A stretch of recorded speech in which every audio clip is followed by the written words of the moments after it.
Hi friends, ఈరోజే నేను చేయబోయే కర్రీ ప్రాన్స్ కర్రీ అండి. ప్రాన్స్ కడిగేసి ఇలా ఉంచుకున్నాను, పక్కన పెట్టుకున్నాను. స్టవ్ మీద కళాయి పెట్టుకున్నాను.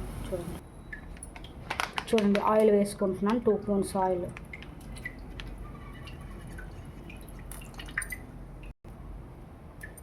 ఉల్లిపాయలు పచ్చిమిరపకాయలు కట్ చేసి పెట్టుకున్నాను. చూడండి కొంచెం వేగాయి కదండి. చూడండి అల్లం వెల్లుల్లి పేస్ట్ 2 స్పూన్స్ వేసుకుంటున్నాను. సిమ్లో పెట్టుకొని ఉల్లిపాయలు అల్లం వెల్లుల్లి పేస్టు పచ్చివాసన పోయే వరకు వేయించుకోవాలి. 1 స్పూన్ ఉప్పు వేసుకుంటున్నాను.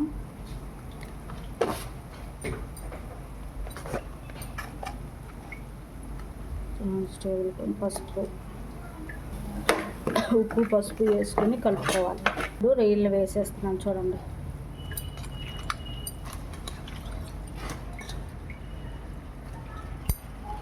చూడండి రొయ్యల్లో వాటర్ వచ్చే వారికి కొంచెం ఉడికించుకోవాలి. చూసారా ఫ్రెండ్స్, రొయ్యల్లో వాటర్ ఎలా వస్తుందో, ఈ వాటర్ వచ్చే వారికి ఇలా ఉడికించుకోవాలి. కొంచెం 1 స్పూన్ కారం. చూడండి మన రుచికి తగ్గట్టు కారం వేసుకోవాలి. జీలకర్ర పొడి 1 స్పూన్.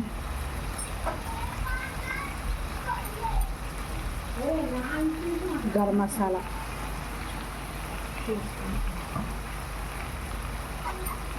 ఫ్రెండ్స్, ఇలా బాగా కలుపుకోవాలి. ఇలా వండుకోవడం వల్ల నీసు వాసన అంతా ఏమీ రాదు.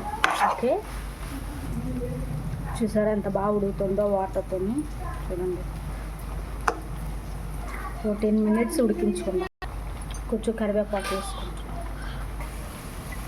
చూడండి ఫ్రెండ్స్, కొంచెం కొత్తిమీర వేసుకొని ఫ్రై చేసుకుందాం. చూడండి వాటర్ మొత్తం ఇంకిపోయి దగ్గర గ్రేవీలా అయ్యింది. ఇగురు